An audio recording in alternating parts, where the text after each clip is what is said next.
Military quash coup plot in Benin Republic amid growing fears of a military incursion into politics across West Africa. The attempted coup targeted the democratic government of President Patrice Talon and was decisively thwarted on Sunday. Mutineers dressed in military uniforms launched an early morning operation to seize power, beginning with an assault on the presidential residence in Cotonou. The attack was repelled and failing to capture the president. The rebels seized the state-run Office de Radio Division et Télévision du Bénin, taking control of the national broadcast signal. Tinubu omolodo ibu. So, Tinubu deployed fighter jets to Benin Republic to go and counter the military takeover in Benin Republic. But Tinubu cannot deploy fighter jets to those areas where bandits or terrorists are killing innocent people of Nigerians. Tinubu cannot deploy fighter jets, even the ordinary drones, to rescue people, to protect the Nigerians from being kidnapped, from being killed from these terrorist hands. Oh my God, Tinubu. For you that are supporting Tinubu, shame on you. For you that used to defend Tinubu, shame on you. But I think they claim that they don't have the equipment to fight the terrorists, but they have the equipment to send to Benin Republic.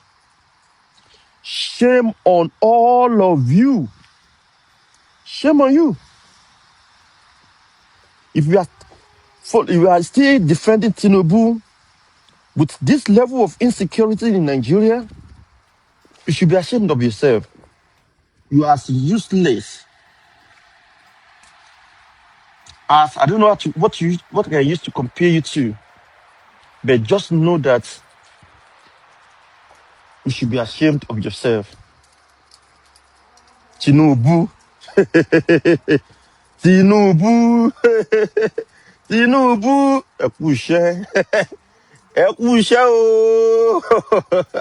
All right, thank you, Dr. Abati, for those questions. I mean, this is the finest moment for every Nigerian to be proud of themselves, of their country. What Nigeria did in Benin Republic was very good, absolutely what was required of us as a bigger nation. And of course, the legality of that is, what we'll be debating in a few days. So, well, Benin Republic sent 2 letters, what's called note verbal in diplomatic circles. That's an urgent message that needs to be sent for support, one thing or the other. Myself, I've been a beneficiary of note verbal before when I was stranded somewhere at the Sharjah airport in the United Arab Emirates, and the Nigerian government had to help us out at Arise News here. So what was done was actually a very good thing by President Bola Tinubu. But like you said, the law is the law.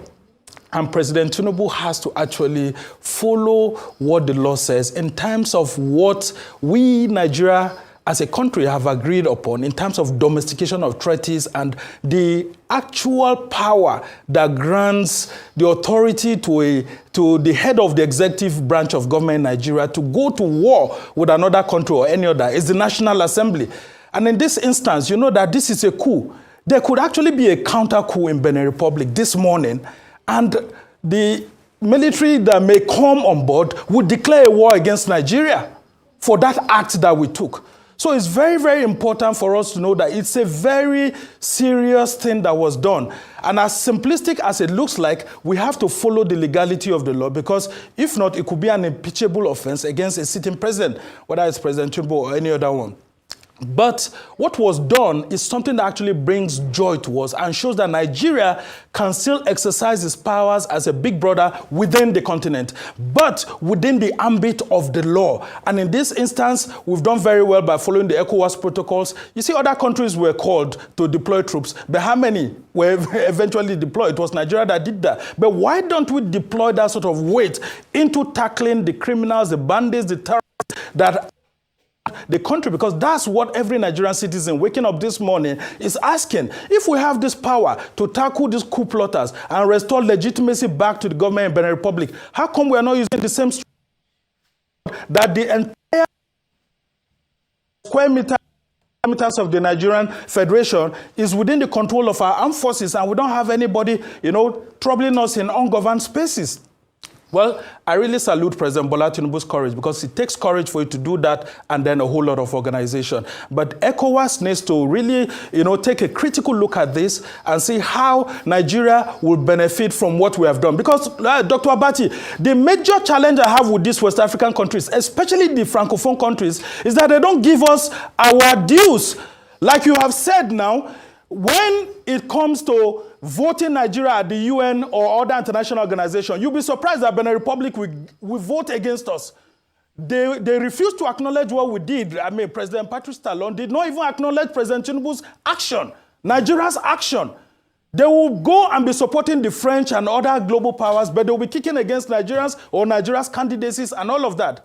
So, well, these are the issues at stake. As to the issue of Atiku visiting former President Goodluck Jonathan, yes, I mean, it's related to what happened to former President Goodluck Jonathan in Guinea-Bissau, which is related to what we are saying. A former president was stranded and eventually he was evacuated. Well, Atiku is going there to go and show solidarity, and it's a very good move. But this is coming too late, because Atiku is seeking solidarity everywhere. I mean, Atiku stood as the best person to actually benefit from the PDP-led administration under Jonathan in 2019. If he had supported, President Jonathan very well then, but Atiku was too overambitious that he went and joined forces with the APC, that's Tinubu and Buhari, in 2013, 2014, and eventually they skimmed him out. So Atiku has lost out of that game. Now he's trying to build a new alliance with Jonathan and others, and Jonathan will just be laughing at this moment now what is happening. But it's good that politicians are coming together and trying to build momentum. I will ask former President Goodluck Jonathan to see how he can accommodate him and all of that. But ahead of the 2027 general election, it's going to be a very tight race, but he should understand that, just like we've seen, I mean, it's a signal to people like Wike too. The APC has a policy of cutting politicians, using them to win elections, and then they will dump them. I just hope that's not what will happen in the ADC too. Now, when we come to the issues of the PDP, the PDP, the calls for a constitution of National Caretaker Committee, very, very excellent submission by the likes of Saraki and all of that. But where's the legality? There's nowhere in the PDP constitution that you can have a national caretaker committee. You only have provision for state caretaker committee, where the National Executive Committee or the National Working Committee can impose a caretaker committee on the states or local government, but not at the national level. So where's going to be the legality? That's a major challenge. As good as it sounds, I think the best thing would be to actually plead with FCT Minister Nyesom Wike to see how he can come together. If he truly loves the PDP, to work to see how we can, solve all of this. And for Tanimu Turaki, SAN too, he's a senior advocate of Nigeria, to see how he can truly reconcile the party. Because the idea of going to, issue expulsion certificate to Nyesom Wike and all of that is totally uncalled for. You need a party to be able to stand on firm ground. Then you now run the party, in such a way that you'll be able to stand as a credible opposition to the APC. But as it stands right now, unfortunately for them, the tenure of Damagun and Samuel Ayenwu has come to an end. What can only save PDP now is a total reconciliation. Not all of this that's happening, because the legality of even the current Turaki-led NWC is in question. Unfortunately, there's no provision for National Caretaker Committee. So PDP is in limbo. Adeleke is right to say he wants to go to accord and all of that. But what of Adeleke himself going? Don't forget that he purchased a form under PDP. Does the INEC guidelines, the electoral act, does it allow you to contest in two political parties? Well, I think they are waiting for him. Because if he does get that ticket, it may be disqualified, actually. Interesting times in this. So many things to dissect. But thank you so much for your time with us this morning. I believe you've touched on all the 3 headline topics this morning. So, guys, this headline here says, Benin failed coup should be a wake-up call for Tinubu. Yoruba Union wants. So, guys, Tinubu quickly went to, used military fighter jets to stop coup plotters in Benin. Nigerians are asking what happened to terrorists. Tinubu does not use this kind of military might on terrorists. So guys, you can see how politics plays a very crucial role in making sure the lives of Nigerians are endangered at the hands of these terrorists. Now, a coup plot was happening in Benin Republic, call it Cotonou or whatever. And Tinubu quickly deployed military fighter jets to a kind of to frighten those involved. And guess what? They succeeded to repel the coup. But Nigerians are asking Tinubu, how did you not use this military might to invade Zambeza forest? Yesterday, Showore tweeted, speaking on how Zambeza forest was left untouched because of Shekau. The Northerners didn't want the military to even go near that place. Shekau was known to be in Zambeza forest. But guess why the Air Force, the Nigerian military, and all of them, they refused to invade Zambeza forest to get rid of Shekau. And Shekau was terrorizing the military from there. That tells you a lot about fighting insecurity in Nigeria. It's more of a political fight than just a normal fight. Even for us saying it's Islamization, this is more of Islamization that has a political undertone. These northern leaders, have you suddenly seen that? They are nowhere asking you to go and bomb the hideouts of the terrorists. They don't want it. They will prefer you to negotiate. They will prefer you to grant them forgiveness, pardon, and the rest of it and bring them back to the society. They prefer the non-kinetic.